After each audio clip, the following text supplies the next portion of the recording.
Welcome to another story where a military veteran faces injustice at the hands of his boss and his bride, leading him to unleash a series of events that even he didn't see coming. I originally posted the story in malicious compliance, and a few were saying it would be great here, and at r/nuclear revenge, I am a military veteran who was injured in Iraq. I mention only because it is important to the story. I worked for this company. I say company, but in reality, it was a guy who owned a few businesses, and he was the richest person in a very small town. It's important to say how I made it to this situation. I will try and make it quick so I can get to the steak and taters as it were. I joined the military before I even completed high school, late birthdays, and all of that. I choose a military career path that I figured I would enjoy, and since I love working on things, I became a mechanic. It offered a great sign-on bonus, so that was a bonus. I went through basic, only ever spending money on necessities, so saved up quite a lot. Saved even more through advanced training for my MOS military job. By the time I was done with both, I had half of my sign-on bonus and just short of an entire year's pay in my bank account. At my age, most would have splurged. I invested in the stock market Bitcoin and paid off my parents' house. A couple of deployments, the other half of my bonus, and the only thing I really ever spent money on outside of necessities was my hot rod. Needless to say, I had some money saved up and invested it also. Long story short, when I discharged, I was pretty comfortable even after a nasty divorce. Don't get me wrong, I don't have stupid money, but because of the divorces, a lot of stocks were cashed out split, and if anyone follows Bitcoin over the past 2 decades, you know how that turned out. After my divorce, I worked to recover what I lost, and then just to keep busy. Like I said, I love working as a mechanic and would bounce around wherever I felt like, since a good mechanic can make money anywhere. After a decade of this, I decided to set roots in a small town, since it would be nice and quiet. By this point, I was tired of always working on others people's cars and wanted to devote time to working on my car. I bought a small house and saw a help wanted sign at the local lube shop. Figured it would be simple work for me and be something to cover my few expenses. I grab an application from the office, getting all kinds of looks from the townies. BW, I am 6'3" since I discharged from the military. I stopped cutting my hair and shaving, and I have one full sleeve. Needless to say, most people cross the street instead of walk past. When I went to turn in my application to, we will call her Sue, the bookkeeper, she asked me a couple of questions, noticed I checked I was a veteran, and puts a Y on my application. Later that day, Sue calls me and asks if I would come back in to meet the owner. Let's call him Peter. I agree, and Sue says Peter will be there in an hour, so if I come in, then we can talk about the position. I show up, and Peter's eyes bulge at first sight, but we get to chatting and my southern charm wins him over. He tossed me a calendar that he had made of his car collection and asked me to name of the ones I recognized. There were a couple of Mustangs, a Ford GT, a Bricklin SV1, a Judge, a Demon, a Pantera, and an MXT. He was impressed that I knew what the SV1 was, and we chatted cars for a bit. He offered me the position and explained that I would be paid $100 a day, and that I would work Monsat from 8 to 6, no overtime, but I would get a full day's pay, even if we closed shop early for some reason, and eat when I could. I would be off every Sunday and 1 extra day during the week. Awesome start in work, maybe a year, no issues. Peter asked if I could help him out by being a relief worker for his other lube shops in neighboring towns. He says he will give me $20 every day for travel, and basically I would be covering, so guys could take days off at the other stores. I agreed and did this for about a year, then disaster strikes. Peter meets Karen and falls madly in love. In the span of a month, they are married, and he starts supporting her and her gambling problem. This is when all of the problems start. One week, I notice my paycheck was only $250 and ask about it. Sue tells me apparently there have been some changes, and I should really speak to Peter about it. Sure, no problem. I call up Peter and ask if we can talk about some things. He shows up with Karen in tow, and when I asked why my pay was short, he tells me it was because of the bad weather, and us closing early affected the business. I would have let it go at that, because Peter was a nice guy, but Karen decided to speak. It isn't very fair to us to have to pay you for a full day if you don't work the full 10 hours. I said that would be true if I wasn't on a negotiated day rate, and if I get paid for each day I work not hourly, that why I don't get paid 19 hours overtime each week. She claims that's not how it works anymore, that from now on I would be paid for the hours I worked and nothing else. Okay, whatever you say, Karen.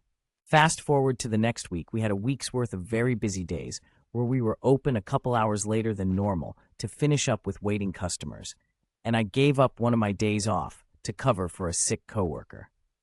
So when what should have easily been over an $800 paycheck was only $600, I had some questions.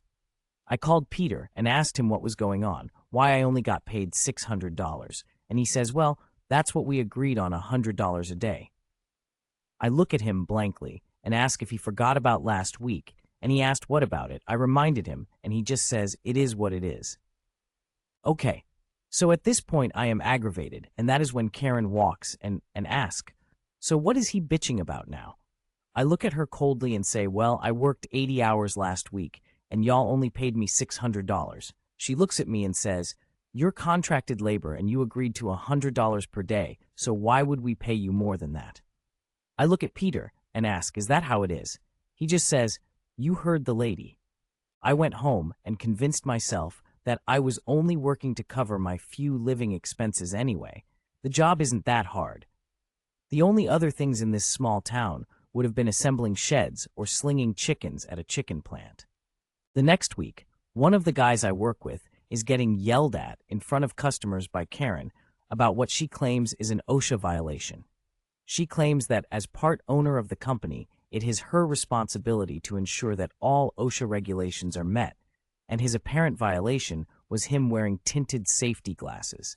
Now this is BS, because the bays faced east-west, and with how the cars pulled in, top workers got the sun during the day and the pit worker got it in the evening. I shake my head as I'm walking in, and like a T-Rex in a dinosaur movie, it attracted Karen's attention, and she decides to shout at me, you got something to say, you big bitch. And I just kept walking. I told Sue she needed to have a long talk with Peter before Karen's mouth wrote checks he would have to cash. And she says, I just keep the books, don't involve me. So this behavior goes on another year, and finally I am at my limit. On the day I started my malicious compliance, I was in a very bad mood. I had woken up to news that a good friend of mine that was responsible for me surviving being blown up in Iraq was taken out by a drunk driver. Not wanting to deal with anyone, I tell the shop I will be working pit all day, and to just let me be. These guys have been working with me a few years now, and know something is up. I never once thought that this would be a day that I would need to deal with Karen, since I was working at the furthest shop from the main shop, and it was in the opposite direction of the casinos. But I wasn't so lucky, or maybe I was. Peter and Karen show up, and she storms into the pit and scream, Peter, come look at this mess. I have no idea what she is talking about, because I always kept the pit spotless and would clean as I worked, where a lot of others would clean at the end of the day. Her complaint was about 50 of the most common oil filters we would use in a day being stacked on my waste drums for easy access to me, so I wouldn't have to wait to the top guys to hand me filters. I did this all of the time, and Peter knew about it and never cared before. He comes down, looks around and tells me like he is talking to a teenager, clean up this pigsty.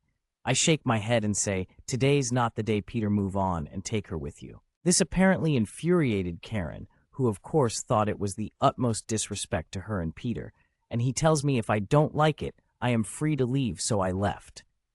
Now don't freak out, this story isn't over yet, that it just the first flap of the butterfly's wings that started a massive shitstorm. The next day, Peter calls me and asks me to swing by the main store on my way home.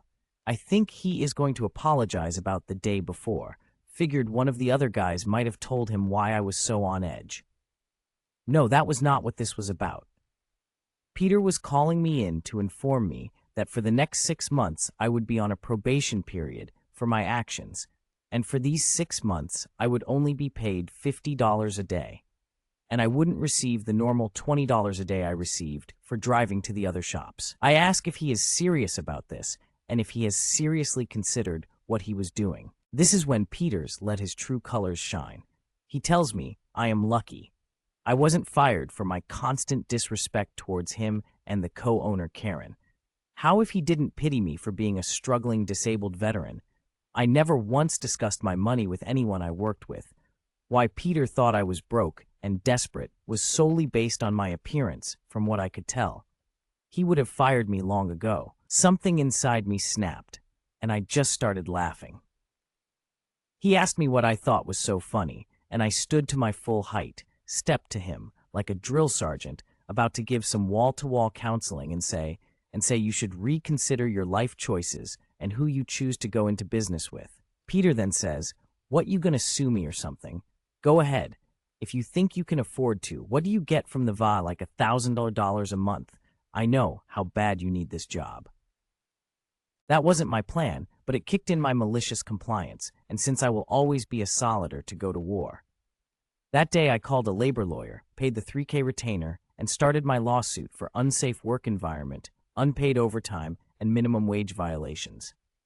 All while continuing to work for him. It was glorious, but still not enough. It took about the 6 months of my probation for the lawyer to get off of the paperwork together and filed slow rolling it on my request. And this lawyer was a former Marine, so I think he had an idea of what I had in mind. After everything was ready, my lawyer filed the paperwork, and Peter and Karen were served at the main store while I was at work. They read the paperwork, and the process server for my lawyer stuck around to be a witness to what I knew would be coming. When they read that I was suing them, Karen and Peter flipped. Peter shouts, "I should kick your ass, you ungrateful piece of shit," and Karen screams, "You're fucking fired, you pussy. I bet you weren't even really in the military." The process server recorded everything, gave it to my lawyer, who added to the lawsuit unlawful termination because it is illegal to fire an employee because they are suing you.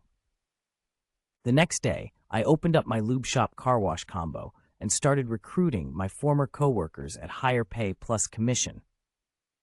They also wanted to jump in on the lawsuit, and my lawyer was more than happy to add them to it. So 2 years down the road, after subpoenas to get security footage from the shops, the books going back 5 years, and sworn testimonies, we go to a mediation to settle. They offer a measly $50,000 to split between the 15 of us on the lawsuit, when that didn't even cover the unpaid overtime. Declined. Then our Apache came in to save the day, sent by the IRS, delivered to my lawyer because of request for the company's tax documents. Peter held each lube shop as its own individual LLC, each with its own tax ID and employment record. Peter and Karen thought it would be a smart move to file for a tax credit for employing a veteran at each of the 6 shops. In their filing, they claimed that they employed a veteran me as a full-time employee, working a minimum 36 hours a week at rate of $12 hour. The government gives a tax break to companies that employ veterans. At the next mediation, my lawyer presented the reports to their lawyer and the mediator, and after a quick 20-minute discussion, Peter and Karen came back and agreed to settle at our request of $400,000 in unpaid overtime to be split between 15 of us, all legal fees, and a personal settlement for the unlawful termination suit of $20,000 for each shop. I was listed as an employee, as well as unpaid wages for the 6 months. I was only paid $5 an hour. Their only demand was that we all agree to a gag order so that nothing would leave the mediator's table. Of course, we signed and we took our paychecks. But somehow their tax paperwork made its way to just the right person at the IRS, and they decided to audit Peter and Karen, and an investigation was opened on them for tax fraud. I sold the shop I opened to the guys that came over and jumped in on the lawsuit. They each paid me $8,000, and I washed my hands of it. I put my house up for sale and moved away. I did Joe back about 8 months later because the guy who was supposed to take care of the lawn had apparently been arrested, and they went a few months without being cut before the city informed me they were going to fine $100 a day until it was brought to codes. So I went down to mow it myself. While there, I decided to check in with my realtor to see if there was anything we could do about yard maintenance. And who do I see but little ol' Sue sitting pretty at the front desk. Sue couldn't speak fast enough to tell me what all had happened, and it was perfect. What I thought was an Apache turned out to be an atom bomb. Peter filed bankruptcy to try and not go broke after making a plea deal for probation for tax fraud and paying a ton in unpaid taxes. Karen took off with some dude she met at a casino. I asked Sue 2 questions: if she knew who reported the fraudulent tax paperwork to the IRS, and what happened with Peter's car collection. She told me I have no idea, and to check the parking behind the realtor's office before leaving. On my way out, I took a peek behind the realtor's office to see a safety green SV1 sitting there. Apparently, Peter started selling off his cars early and cheap, hoping he would be able to buy them back after filing bankruptcy. To this day, I have no idea who, if anyone, actually turned in the paperwork to the IRS. My personal theory is whoever was tasked with compiling it all with their claims noticed something strange and reported it. However it happened, it couldn't have happened to anyone more deserving. This was our story of the day. If you like this content, subscribe to our channel and like this video.